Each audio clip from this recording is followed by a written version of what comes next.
Hey, what's going on out there, you guys? This is Samuel Legger here representing Team JVS, here to give you guys another series review. That is What If Season 2. This has been insane how they've rolled this out because it's been coming out on a daily basis. It's a total of 9 episodes. And I mean, from the last one, last season was dope because it actually did lead into certain things. Like, I mean, I think Doctor Strange Multiverse of Madness did leave an impression of that specific Doctor Strange. There are certain other elements that they kind of factored in. But what did I think about this one? Because I've seen all 9 episodes, not just 8. I've seen all 9. I think that from beginning to end, it was actually freaking nuts. In the last episode, I'll go ahead and just tell you, it's insane. You guys are not ready for kind of how that goes. I don't want to overhype because it is a Marvel show, and I don't want people to over exaggerate what their thoughts and concepts are. But there is certain things that I think that you're gonna really enjoy. But let's go ahead and kind of tap on some of the things I thought was essential to this, making it kind of a standout. So episode 6 brought up Kahari.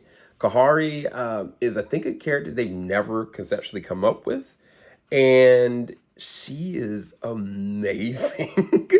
Like, as far as a new character, like, I think that they kind of made her modeled a little bit after Scarlet Witch on certain levels, but then other elements left me an impression of like, wow, this is a very powerful but poignant but important narrative character.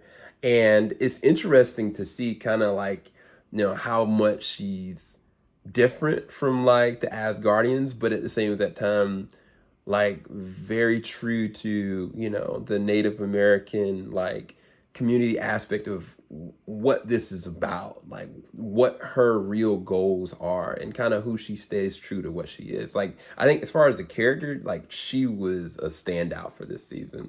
It's also interesting that they kind of kept with the maintaining of Peggy Carter and kind of allowing her to kind of be the throughput through each one of these. I mean, I know you guys have probably just seen the 1602. I think it's 1602 or 1604. I can't remember.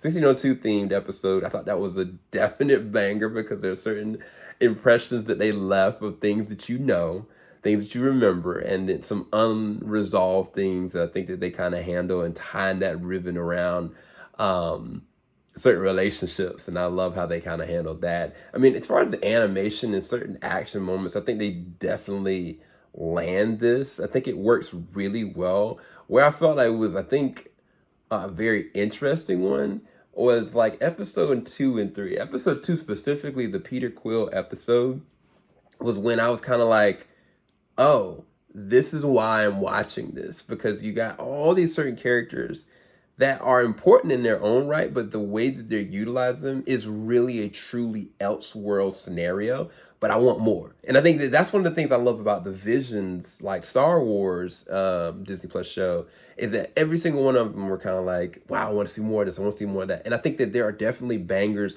like this episode because it's like you know who Ego is, you know what Peter has dealt with, but seeing it in this context and a little bit younger and everybody else is a little bit in their prime, I think it makes for a really good watch. And I think that I loved how they handled the dynamics of the team. And also, I think all the action moments in this episode was amazing as well. Now, the interesting thing is like the Happy Hogan situation, that's weird because it plays more like a Red Hulk kind of situation. I'm not going to go into all that because I don't want to spoil too much.